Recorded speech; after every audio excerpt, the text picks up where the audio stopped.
Okay, great.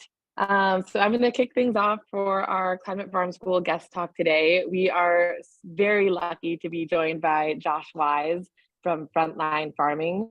Josh is the food access manager and the farmer at Frontline Farming in Denver, Colorado. And that organization is just doing such exciting and important work around food distribution, food justice, food sovereignty.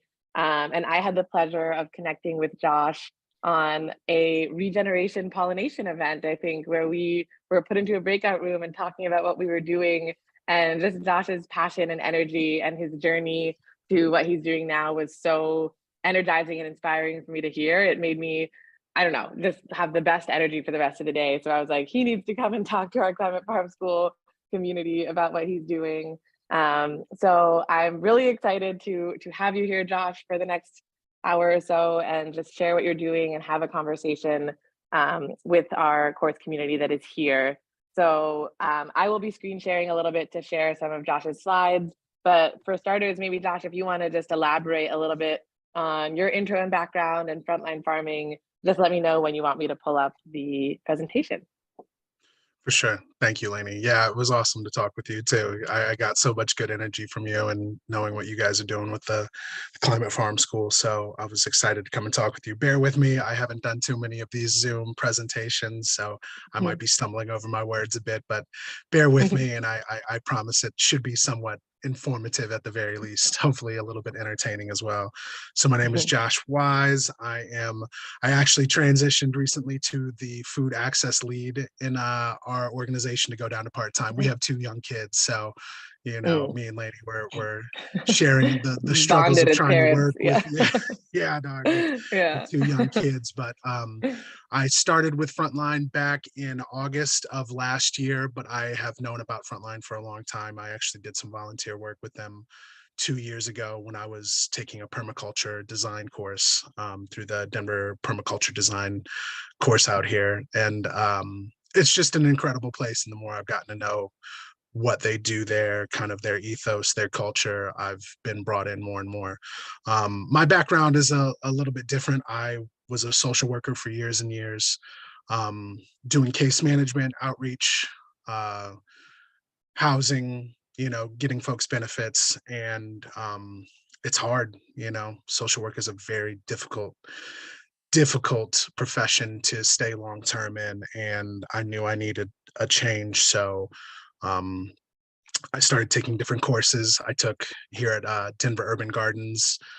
They have a master composting and master gardening course, and I took both of those. I took the master gardening course through CSU Extension. I did an internship with the butterfly pavilions here in Denver, um, managing about 35 beehives, getting a little bit more into entomology and realizing how important a lot of our pollinators are to food production, healthy ecosystems. So I started as a farmer, and then I was hired on as the farm food access manager. So I would manage our SNAP team and some of our food distribution programs. Most most notably is our no cost grocery. So what we do is we rescue food from Whole Foods and Sprouts, and then we have a no cost grocery for a lot of our different community members. We try and target folks that are low income, but really we don't judge. If people come and they want to come through our grocery line, they're more than welcome to. Um, we also have a healing foods program where once we start our food production on our farm, we donate that to different nonprofits working with low-income folks. And this year we are focused on specifically on women and children. So that's where a lot of our healing foods programs are going to go. And we also have a sister organization called Project Protect, which I'll talk a little bit about some of the policy initiatives that we've worked on. But Project Protect specifically works for agricultural workers in Colorado. And so we're always trying to get and support food access for our agricultural workers, because I think that's one of the ironic things about being in this industry, that a lot of our agricultural workers are food insecure. And so we're constantly doing things to figure out how we can help those folks all over different 25 counties in Denver are what we're working with. So Yeah, I really got into it just like gardening in my backyard, seeing like the difficulties of growing food. Obviously, here in Denver, Colorado has been in a drought the last few years, which a lot of you in California understand. And so that was one of the things that really prompted me to be a little bit more thoughtful. I'd seen some bigger corporate farms and how they had done things. My wife is from Iowa, so her family has a farm out there, and just kind of some of the issues that they run upon with the approach that they have. So it's been really eye-opening to see it done on this scale. It's still not that big. We farm on about 5 acres here in Denver metro area. So we have one farm called Majestic View Farm up in Arvada, Colorado. We have another farm called Sister Gardens Farm that is near Regis University. Um, and then we have one other farm called Celebration Gardens, which is it's a little bit more in the heart of Denver, and it's surrounded by low-income housing. So we're trying to figure out how we connect with that community more to make that um, a good resource for them. Yeah, I don't know if anybody has any questions, and if not, we can jump into the slideshow. Lainey, if you have questions, I know you had Yeah. a few on there, but Yeah, I please. do, but I want to wait and see if anyone else has any initial questions for Josh about sort of the what Frontline is doing and where, and yeah, any of the um, things he was just talking about. We're a pretty small group, so you can feel free to come off mute. Oh yeah, go ahead, Anne. Sorry, I just jumped in. Hi, Josh. I'm over on the Western Slope in Colorado, and just really interested to hear about all those initiatives. Can I find out more on the website or something? Or Yeah, okay, yeah. If you this was guys a go great to our list website, coming down. yeah, check out our programs right now. One of the things that we've been working on is like, how do we make more farmers? How do we train more farmers, specifically BIPOC and women farmers? And so we have 2 different programs this year. The previous 2 years, we had an apprenticeship program where we invited about 12 apprentices on part-time onto the farm, all paid, which can be very different from some internships, as you guys know. And what we've learned from there is we wanted to kind of change it. So right now we have a 2-week farm immersion program where people come on 9 to 3, Monday through Friday, and learn about soil health, ecosystem health, plant diseases, pests. It's everything. Watering, especially being here in Colorado and in the Denver area, where I can't remember exactly, but it's a semi-desert ecosystem. So, even though we have the mountains right there, it's gets very dry. So we're always trying to figure out how best to use our water, how to efficiently use our water. And we also have a full season farm work experience. That's kind of what our apprenticeship has moved into, is a full season farm work experience. And so we'll have 12 full-time farmers with us for the entire season, getting all the A through Z plus the 1, 2, 3s of farming. And it's been a challenge in some ways, but it's also been incredibly fruitful. We've learned a lot about how we need to tighten up some of our programs and our approaches, how to better build community. Yeah, so I'm sorry, Ann, did I cut you off? I apologize. Okay. No, Amazing. not at all. Thank And you. I'm just curious, Josh, so you're primarily growing vegetables on the acreage that you have, or are you Yeah. also doing some perennial production, or what's veggies? Yeah, it's mostly veggies, but we also have an amazing flower CSA that we do too. So we're doing a lot of different flowers. We do have some perennials. We do have some fruit trees that we're going. We have bees, we have chickens, we have ducks. So we're trying to figure out the best ways to use the space that we have. Right now, we're in the process of putting up some hoop houses so we can extend our season a little bit more. Okay. Especially for our tomatoes, where Arvada is pretty close. I'm actually more in central Denver where I live with my family, but our main farm, which is on 2 acres, is right up against the foothills. And so the weather patterns just going a few miles can be extremely different. And so, Yeah. yeah, we were really excited to get up the hoop houses and, start extending that, getting our tomatoes in the ground right now where other people are like, what? You don't, there's an old adage of not until after Mother's Day here in Denver do you plant your less than frost tolerant stuff. Yeah, it's amazing what season extension possibilities emerge with hoop houses. And we're realizing now in California the benefits for a little bit of moisture and water protection as well, which we've never thought that much about. But things growing in the hoop houses have been a little more protected from the intense rains and flooding this year. And yeah, I think they're a really, really valuable climate resilience feature on a farm. Yeah, without a So doubt. cool that y'all are putting those in. I think I'm going to pull up those slides that you shared with me. Oh, wait, hold on one second. Without a doubt. Can I ask a Just in quick a question? minute. Yeah. Yeah.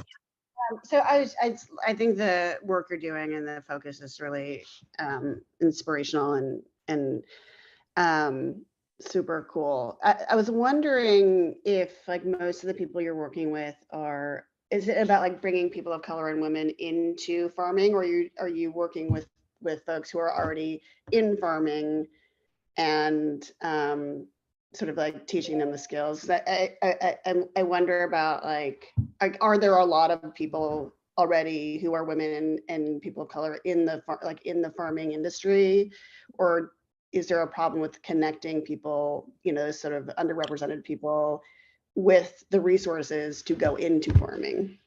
You see what I'm saying? I think it's a big, yeah. Yeah. I think it's a mix of both of those things. I think one of the things that we've noticed is just having land access, especially for people of color has been a real obstacle. So being able to bring them out onto our farms has been, I think for a lot of folks, it's been life-changing, just to have access.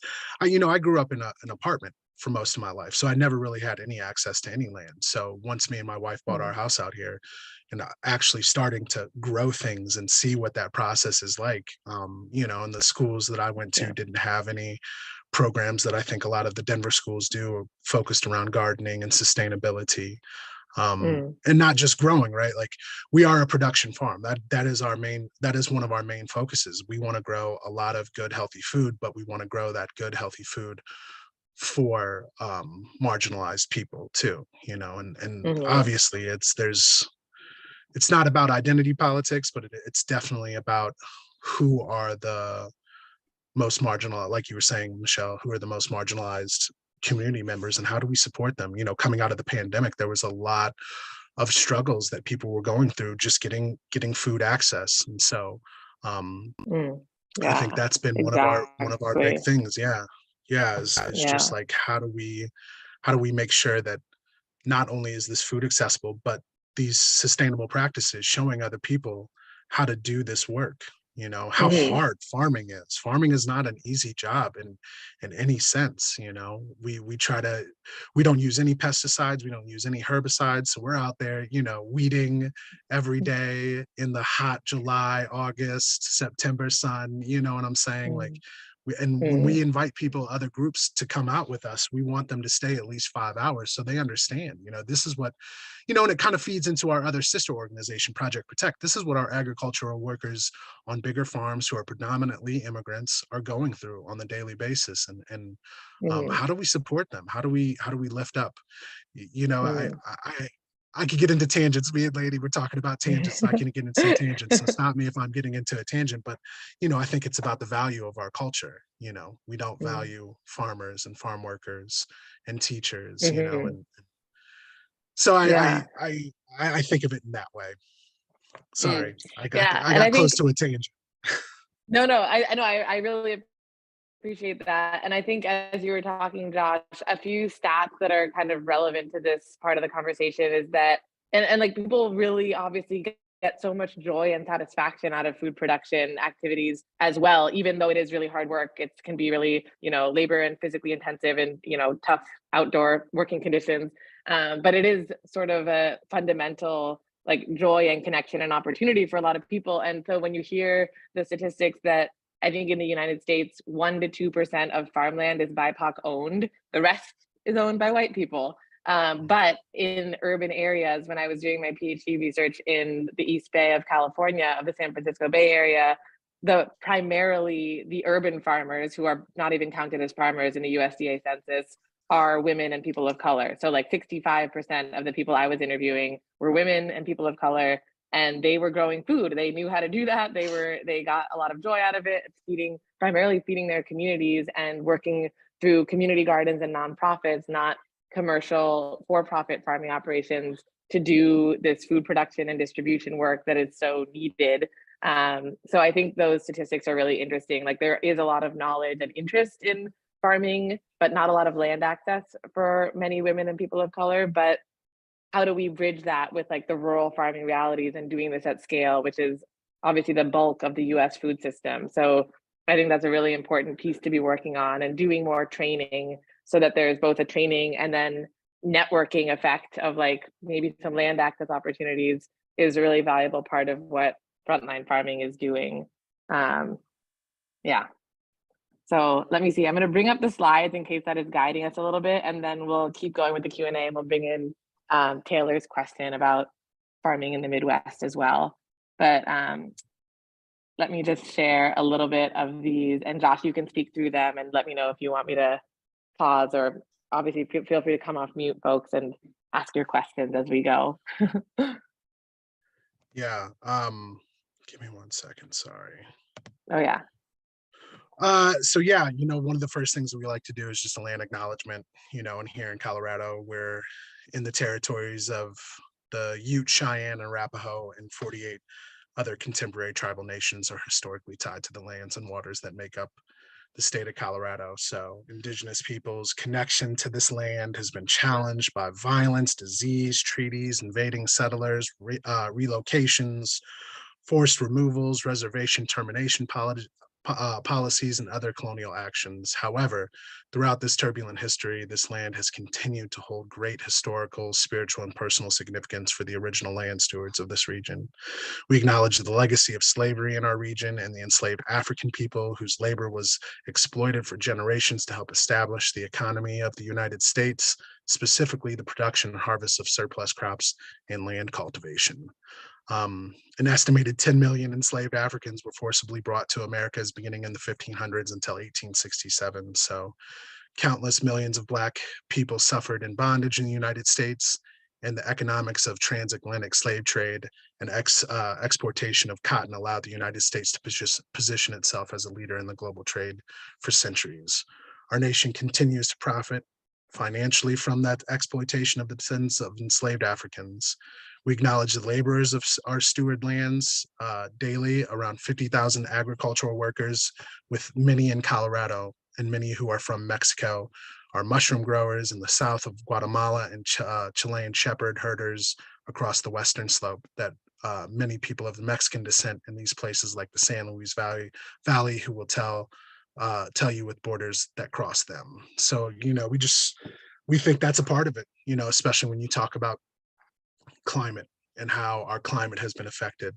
I was looking at Taylor's question about some of the differences that I've noticed between Iowa and here, and kind of what we're trying to do. And my wife's family has big beef and cattle ranch, but they also grow a lot of corn. And like a lot of those issues come from how much CO2 is and methane is put into the air, how much water it takes to raise beef, monocropping, and how harmful that can be to the soil, and also make the soil not work for us as well as it could, not being able to trap more of that carbon because we're always using the same crop. So yeah, those are just some of our thoughts. We're going to show kind of introduction into frontline farming. I'm going to show a quick video because I think this is a powerful video that'll give you a little bit more insight into our founders and what their thoughts are, because we have three founders, Fatima Ahmad, who is our executive director and head farmer, Dr. Damian Thompson, who is another one of our co-founders. He's also the director in food. Oh, I'm blanking on it. Food access.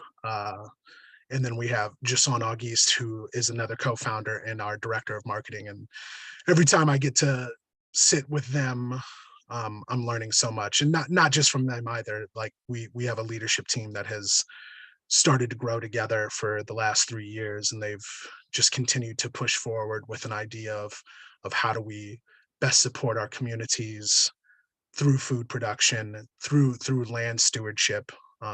So yeah, then we'll talk a little bit about how climate and food are connected, understanding food-based terminologies and kind of where we find ourselves in that, and then food-based solutions.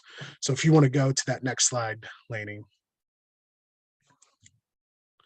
Yeah, so Frontline, who are we? We're a BIPOC and women-led food and farmers organization focused on growing food, education, sovereignty, and justice. And we grow on a total of 5 acres at 3 different farms.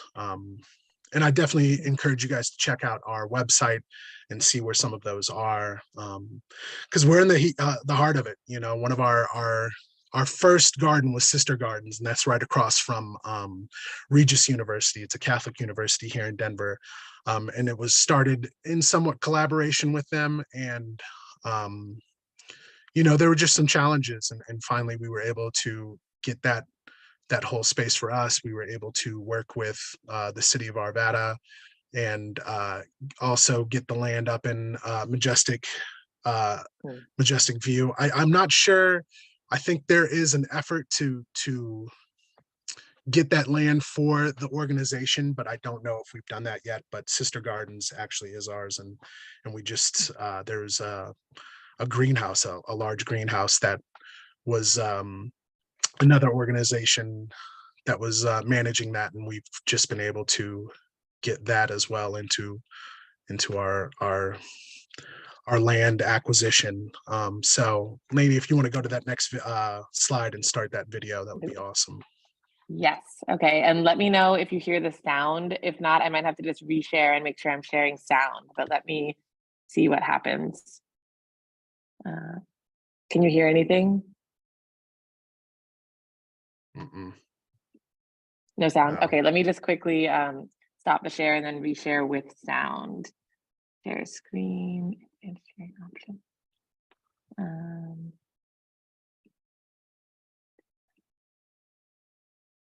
Oh wait, I know how to, yes, share sound. Okay, happening.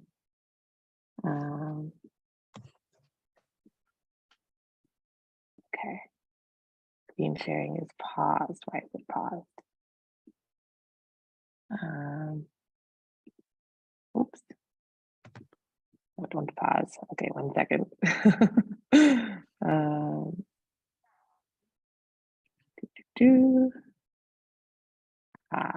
Okay. Making share screen, share sound. Here we are. Okay.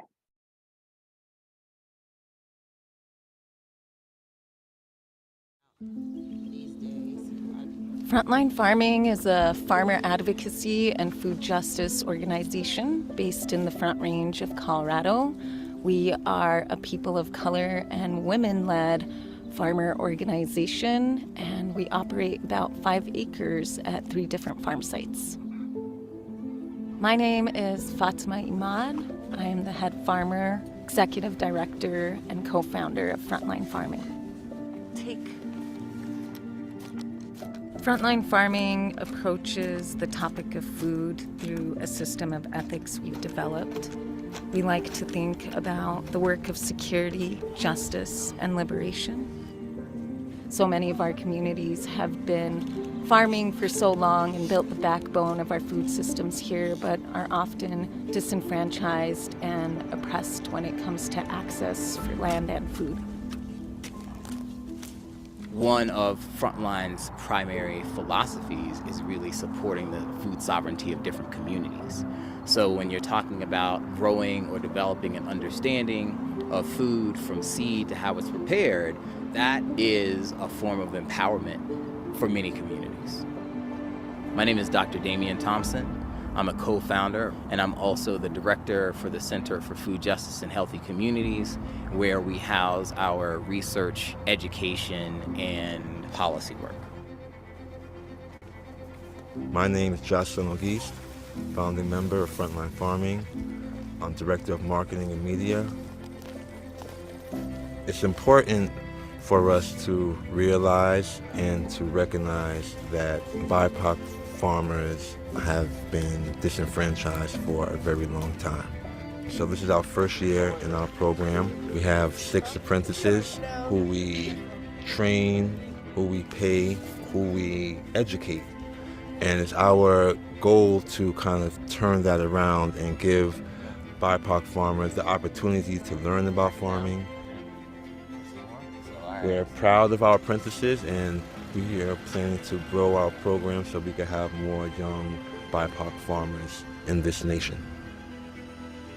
60 to 70% of people who grow our food in the United States are Black and brown people, seen as ag workers, but really stewards of soil. The only thing that separates us from ag workers is access.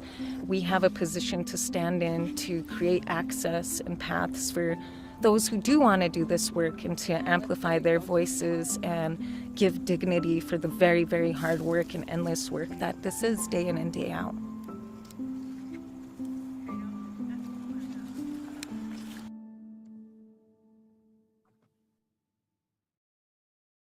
Oh, that's a great video. Thanks for including that, Josh. Yeah. I think it's just powerful to hear oh, there we go. hear the founders kind of talk about what their reasoning was and what kind of motivates them. It's an incredible organization that's continuing to grow and trying to figure out the best ways to grow too. So our mission of Frontline Farming is to create greater equity across our food system on the Front Range of Colorado. We specifically seek to support and create greater leadership and access for women and people of color in our food systems. We achieve these goals through growing food, listening, educating, honoring land and ancestors, policy initiatives, and direct action. In our framework, we kind of work at that intersection of food security, food justice, and food sovereignty and autonomy. You know, and I think we've already started touching on a little bit more, especially with Taylor's question. I really appreciated that. You know, the industrialization of farming has come at a cost, at a huge cost for our climate, our local ecosystems, from everything from soil health to plant health to pollinator health to our health. You know, one of the things that we struggle with deeply here in Denver is air pollution. We have a chemical plant that's just north of Maine downtown, and that, along with how many cars are on the road, how little, we have a lot of trees too, but we don't have the right amount of trees to help clean that air as efficiently, as quickly, as much as we need. And so, you know, one of the things that you see are lung health, a lot of issues around asthma, and it's just I don't know how to put it. It adds to the complexities that people already have to deal with to try and make their lives good, you know. So yeah, you know, I feel like, Michelle, you would ask kind of a question about what we're doing around climate action, you know, and one of the things that we and I'm sure you guys are all have been exposed to is our water consumption. Like I said before, Denver is a semi-arid desert ecosystem, and so we're always kind of dealing with a scarcity of water. Denver and Colorado also work within the Colorado water rights. So there's a lot of, that's like a complex issue in itself. And I don't know it enough to get into it deep, but the Colorado River, as the snow melt comes off, goes into the Colorado River, different states downriver from us, different landholders down from us, all have different water rights. And it goes back to water right laws, I think in the mid 1800s, and how those were decided to be used. And so right now, Colorado is in a potential legal issue with Nebraska, putting a canal over into Colorado land, because they have water rights for the Colorado River that were established back in the mid 1800s to get water during certain parts of the year. And it's just been an interesting, if you guys have a chance, look up some of those issues, some of the issues that Nebraska is dealing with, some of the issues that Colorado is dealing with, and to go into the justice system, it's justice system doesn't always produce justice. So that's one of the things that's really interesting, just as we get deeper into these water accessibility issues, and not just water accessibility issues, clean water. That's one of the things that you look at industrialization. I grew up, like I told you guys, I grew up in Louisiana, and one of the things that we would always have is fish kills. So a lot of the big industrialized farms up on these rivers would use pesticides. Those would get dumped into the water, and then suddenly we would have fish kills all the way down where we were. So could you go to that next slide, maybe? So yeah, in 2015, food system emissions amounted to 18 gigatons of CO2 equivalent per year globally, representing about 34% of the total greenhouse gas emissions. The largest contribution came from agricultural and land use change activities, with the remaining were from supply chain activities: retail, transport, consumption, fuel production, waste management, industrial processes, and packaging. Could you go to that next slide? You can kind of just go through these next ones, but just some powerful pictures that we thought, right there, that's the Amazon as they've started more deforestation. And then obviously right here, that's monocropping that's going on large scales. And so, I don't want to assume that you guys know a lot about that, but like when you do a lot of that large scale monocropping, the soil quickly deteriorates. And then this last picture is the food waste that happens. Nearly 40% of the food in the US is wasted, ends in landfills, creating anaerobic conditions and releasing methane. Imagine the amount of water, fuel, and sheer human energy.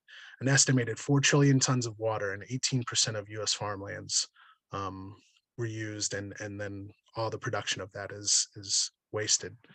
Could you go to that next slide? So here's just a great little infographic that I thought of: production of food, transportation of food, and wasted food produce. Greenhouse gas emissions and animal productions are by far our largest contributors. You see right down there at the bottom, 30% for red meat, beef, pork, and lamb, and then also another 18, so almost 50% of greenhouse gas emissions comes from our dairy and meat agriculture. So it's, I think there are ways, and there are different places that are figuring out better ways to grow meat and do it in a way that it doesn't have these kind of intense impacts, but it's still a huge issue. And then you think about how much is still being wasted too. I think it kind of comes back to that, like we're producing more than we're using, and the production that we are making, we're not even getting it to the people who most need it. So yeah, would you go to that next slide? Unless you, please, if you had, please also, if you guys have any comments, any questions, please jump in at any point. So animal consumption environment. I think I'd mentioned this before: 4,500 gallons of water to raise a quarter pound of beef. 5 times as much water to grow animal feed crops than fruits and vegetables.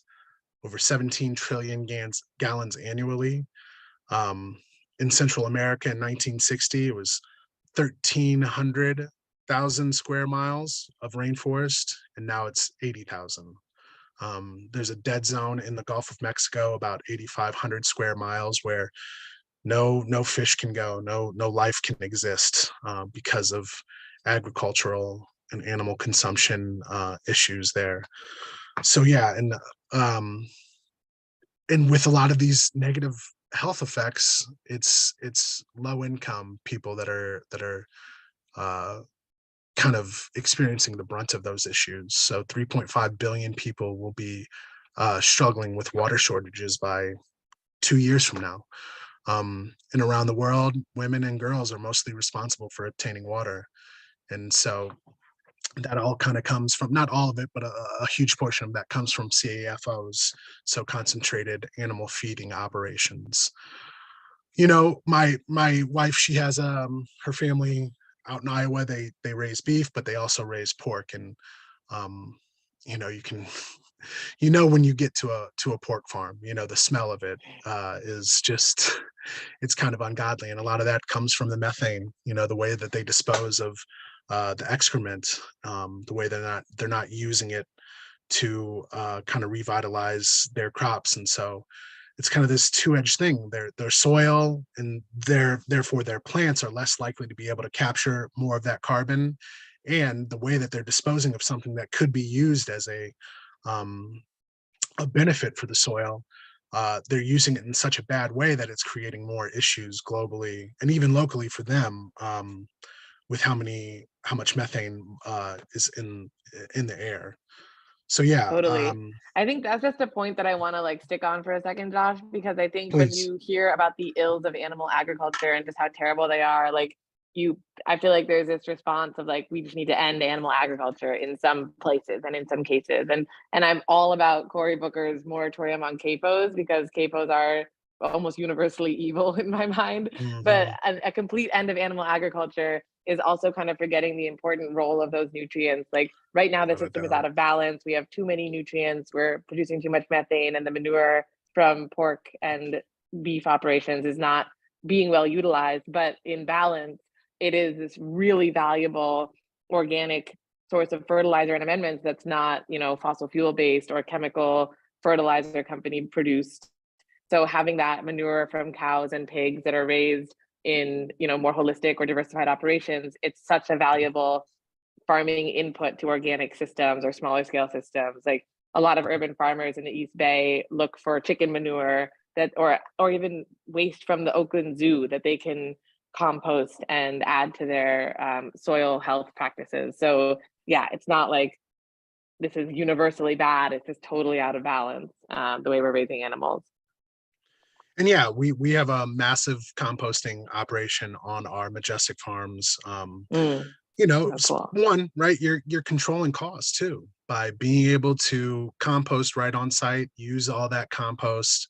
Um, we're saving a lot of money, and I think that's, you know, when I go to Iowa with my wife, that's what I get frustrated by is like there are ways that they can use that byproduct to make their soil better, which, right, I think I read one time that 80% of plant issues can be traced back to soil health, you know. And so like if we're working on soil health, creating good microorganisms, good tilth, right, like it's a good diverse population of microorganisms and substances in there that like your plants are going to grow better, you're going to get better harvests. And then like I think the other crazy thing that comes into is like um our pollinators, right? Like I have honeybees in my backyard. We have honeybees on our farm up at Majestic, but you guys know that those aren't native to North America. We have over, it's something like 80,000 native bees in the North America. And um, they actually end up being a lot better at pollination than honeybees. Honeybees have like a 5% pollination rate.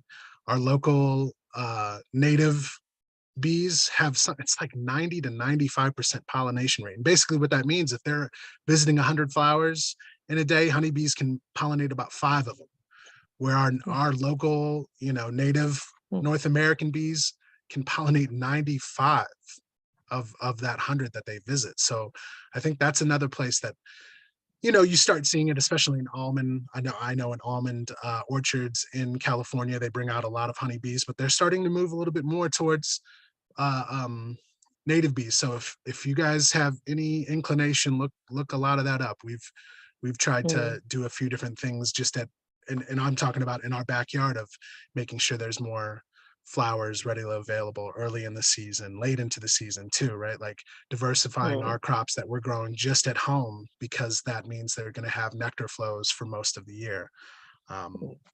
So yeah, could you go to that next slide? That was a tangent, y'all. I could have got into that tangent real good. And so what we're talking about is a system built on inequity. It's not about identity politics. The food system is absolutely rooted in oppression.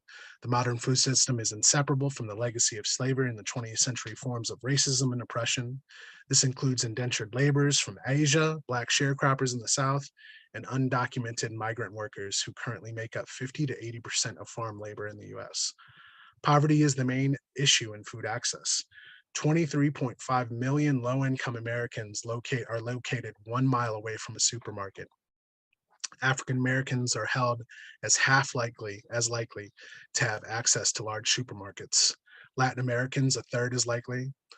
Unemployment rates, substandard living conditions, and unresponsive government policies, or sometimes intentional, such as redlining or racial occupancy restrictions, have contributed to these food environments.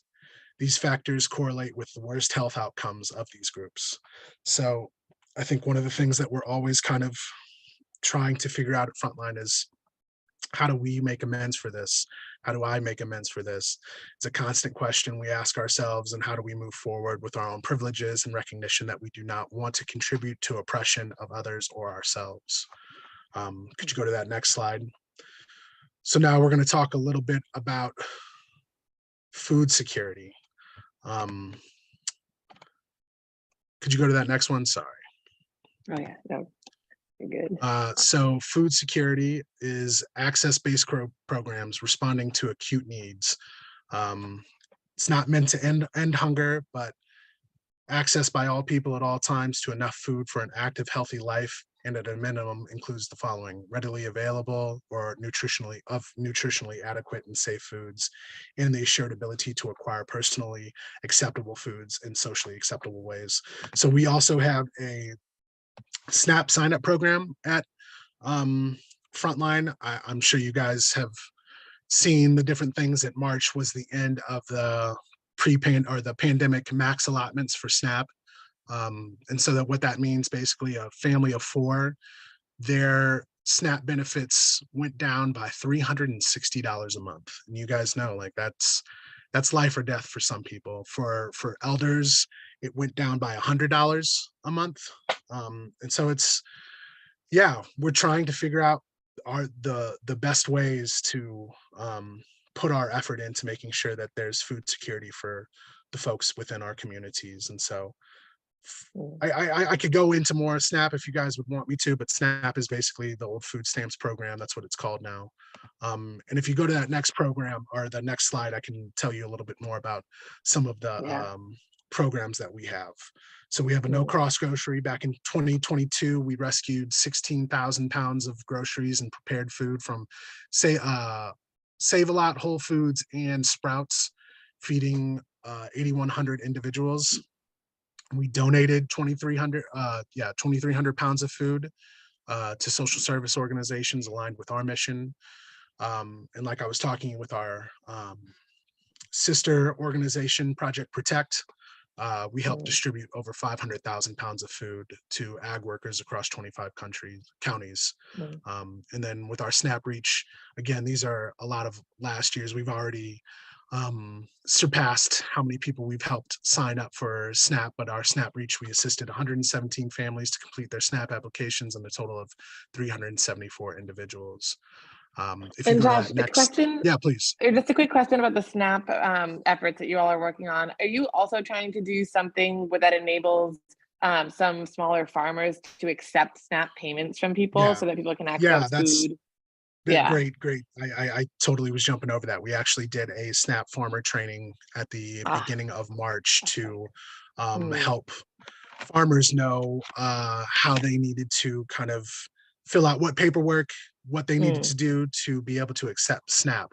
One of the big things that we do on our farm is we do CSAs, and we have one specifically meant for WIC, so that's women and children in Denver and Jefferson County, as well as SNAP recipients. You know, and I think there's a lot of stigma around SNAP as a charity, but when you think about it from a farmer's perspective, this is just another niche market that you can get into. That they're typically They all pay full price. They're not paying less than.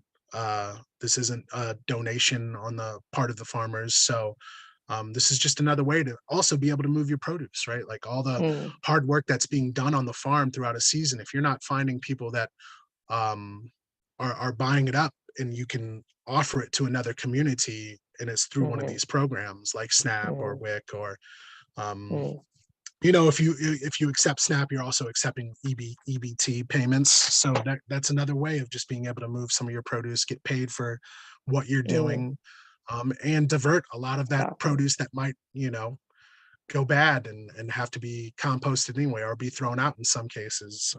You're getting it to the communities that desperately need it. Absolutely. That's so cool. I'm excited to share that with some of the farms we work with in California, just to see what that process is like, and maybe volunteer myself to help with the paperwork, because that's one thing that sometimes you're like, I'm just not going to do anything that requires more paperwork, but it's so important. And you're saying, like another market that is really valuable to access. Without a doubt. Cool. Without a doubt. The other thing too is if you go onto our website, you can find that recording that we did earlier this month, and I think you might even be able to find it last month. I'll look and see if I can find it, but you guys can check that out and kind of get yourself acclimated to it. There's definitely some intricacies to the approval process, but once you get approved for it, there's a lot of opportunities to be able to reach folks who need good, healthy food. So and so these are just some of the partners that we work with. East Denver Food Hub, Hunger Free Colorado, they're incredible people. Colorado Blueprint to End Hunger, that's a organization that we meet quarterly throughout the year and kind of talk about what are the things affecting our constituents, our communities, and how we best serve them. Family Tree is another incredible place that works with women and children, and so we help by donating a lot of our food to them. Metro Caring, another incredible place that has its own walk-up market where folks can come and get food. They do a lot of work with Food Bank of the Rockies. Denver Food Rescue is another one of our incredible partners. So they'll go around to all the different grocery stores. They have a lot of partnerships with them, and they set it up with other different nonprofits to come and get that food and put it to use. And then Kaizen Food Rescue is another incredible place where they do real similar work to Denver Food Rescue, but they do a lot of food pantry events and food walk-up events for different communities.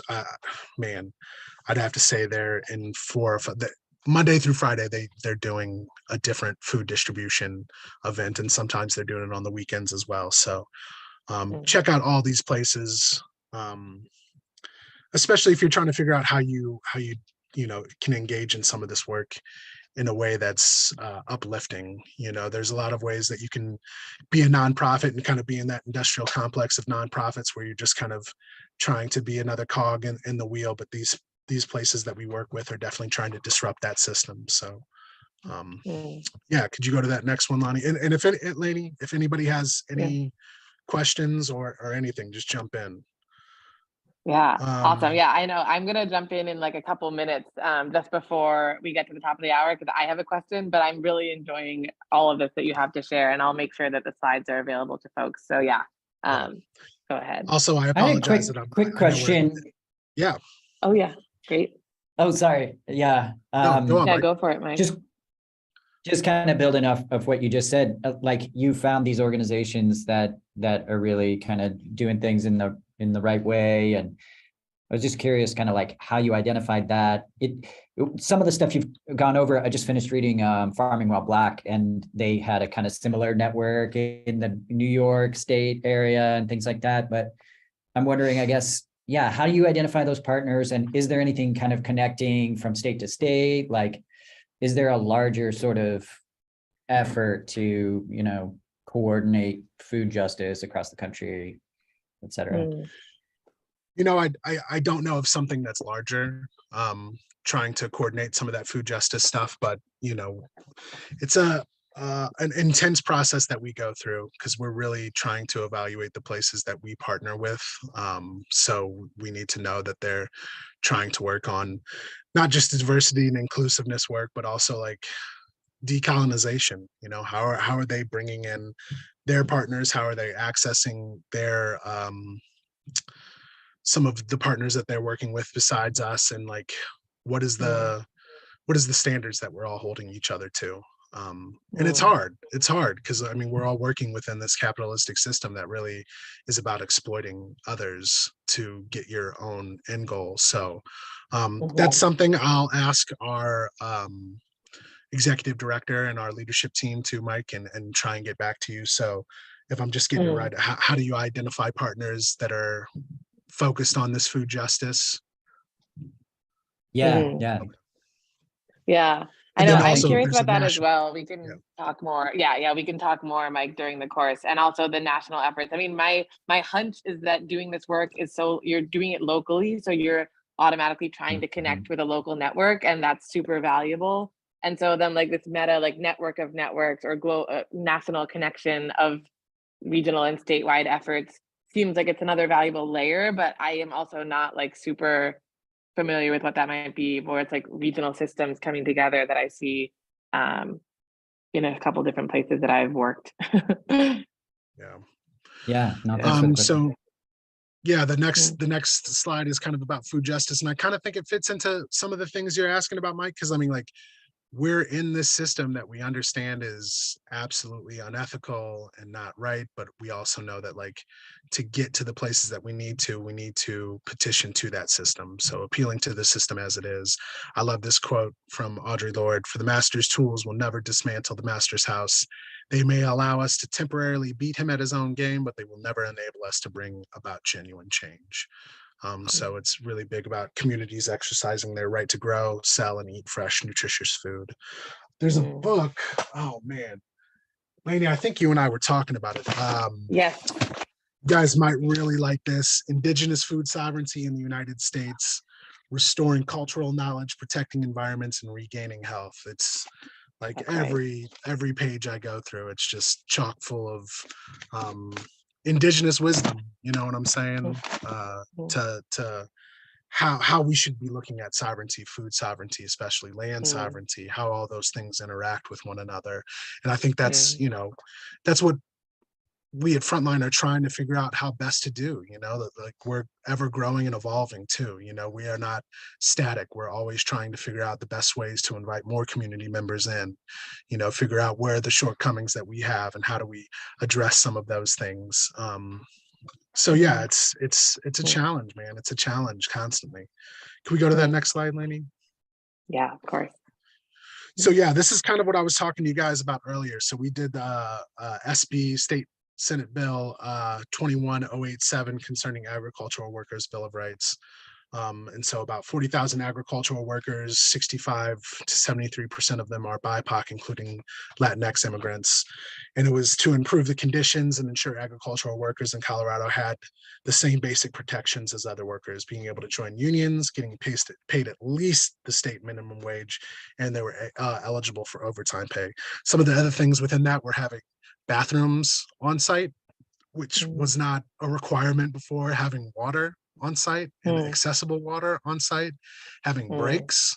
So this was a huge, huge bill that was passed that all the founders of Frontline, a lot of our leadership team was working hard to pass. And so that's why we were also connected to that sister organization and still are connected to Project Protect. Could you go to that next slide? I know we're coming up on time, so I don't want to keep you guys longer, but you know, I love talking about this stuff. And so food sovereignty, food autonomy. Adrienne Marie Brown, another incredible Black author. I believe all organizing is science fiction. Trying to create a world that we've never experienced and never seen is a science fictional activity. And to get to a world where there is no rape, no homelessness, no inequality is going to require a good amount of future casting and future thinking, aligning ourselves with the future and exploring, playing with how we get there. So just, yeah, man, always trying to find different powerful things talk about. And like those kind of things always get me going. Oh And this yeah. is a great Oh quote yeah. we thought about: food sovereignty. Food sovereignty is the right of the peoples to healthily and culturally appropriate food produced through ecologically sound and sustainable methods, and their right to define their own food and agricultural systems. It puts the aspirations and the needs of those who produce, distribute, and consume food at the heart of food systems and policies, rather than the demands of markets and corporations. Yeah, just powerful stuff. Powerful stuff. So some of the classes that we're doing, if you could go to that next slide, we're doing an herbal knowledge and farmer knowledge educational series. We do provide scholarships for all of our classes that we offer. The herbalism series, we're actually doing this year a certificate program. We don't have a picture of him, but our head herbalist, his name is Montague, and he's just an incredibly passionate person. You can find a picture of him on our website, and also, see what classes you might be interested in. We have different classes all throughout the season around herbalism. So plant propagation, plant families, and more. And when I tell you they get deep, they get deep, deep. You're learning the Latin names of everything. You're learning what the good companion planting is, what guild planting is. So, and we also do different on-farm educational classes. So we do a lot of compost, soil care and health, pest management, and we've started getting more and more into growing mushrooms. So that's Lex is our mushroom guru over at the farm, and they are just incredible at what they do. We were growing mushrooms in wood last year, and they were also growing them in little wood pellet bags. So it's just, we're trying to figure out the best ways to use, what ways that we can produce. Yeah. Could you go to that next slide? So I kind of mentioned it, and you guys can check a little bit more of it out on our website. We're doing a BIPOC farmer work experience program. And that kind of fits into what our mission is we want to create more people of color and women growers in the United States. So we want to make growing and learning about growing accessible to all ages. And we want them to gain that fundamental skills needed in the movement for personal and communal food sovereignty.